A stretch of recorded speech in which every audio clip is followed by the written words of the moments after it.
تخيل تصحى الصبح تلاقي جارك عم يرقص بالشارع بدون مناسبة ولا موسيقى، ومو بس هيك، ما عم يقدر يوقف رقص كمان.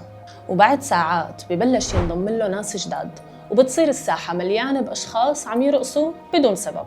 هذا اللي صار بأغرب حادثة عرفها التاريخ، طاعون الرقص. وهلأ بلشت الحكاية.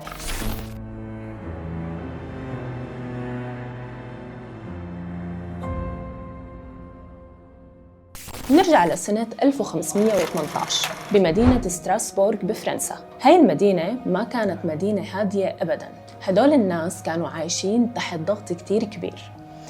أسعار الطعام ارتفعت، الفقر انتشر، والأمراض كانت عم تحصد الأرواح. بشهر تموز في امرأة تعرف باسم تروفيا طلعت على الشارع وبلشت ترقص بطريقة غريبة كتير، وكأنها فقدت السيطرة على جسمها. استمر رقصها أيام، وبعدها انضموا لها أشخاص جداد، وبعد أسابيع وصل العدد للعشرات، وبعض المصادر بتقول للمئات. لكن لما نقول عم يرقصوا مو القصد رقص عادي، لأنه بعض المصادر وصفتهم بأنه كانوا عم يعملوا حركات عنيفة كتير ومتعبة جداً، ومنهم كان يصرخ من الألم. بيضلوا هيك ليوصلوا لمرحلة من الانهيار، وبعضهم بيرجع بعيد الحركات من أول وجديد. والغريب إنه ما كان حدا عرفان وقتها شو هو السبب. اليوم أول سؤال ممكن يخطر ببالنا ليش ما منعوهم؟ لكن طريقة فهم الأمراض بالقرن السادس عشر كانت مختلفة تماماً. ما كان عندهم مفهوم واضح عن الأمراض النفسية وطريقة تأثير الصدمات على الجسد. كانوا مفكرين إنه إذا تركوهم يرقصوا هيك للآخر الجسم لحاله رح يفرغ المرض.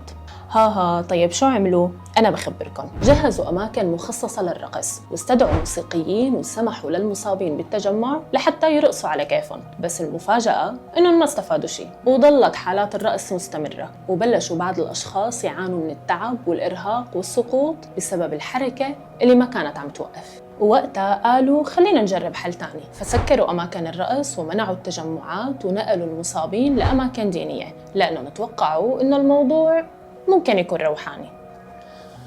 والمفاجأة إنه حادثة ستراسبورغ ما كانت الأولى. قبل بقرون ظهرت حوادث مشابهة بأماكن مختلفة بأوروبا، بس حادثة عام 1518 ظلت الأشهر والأكثر توثيقاً. وبعد أسابيع انتهت هاي الظاهرة مثل ما بلشت من دون جواب واضح. وهلأ بعد 500 سنة بعد السؤال نفسه موجود، شو كان سبب هالحالة؟ تعالوا لنفند الموضوع سوا.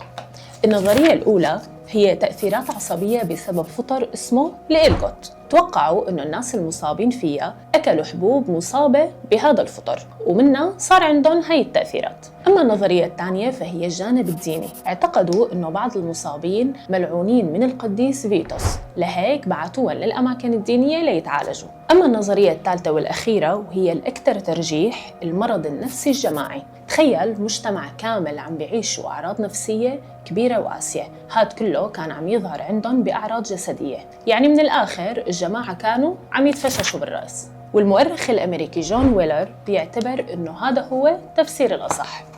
نحن هيك خلصنا. اكتبوا لنا شو بتعرفوا أمراض نفسية غريبة على مر التاريخ.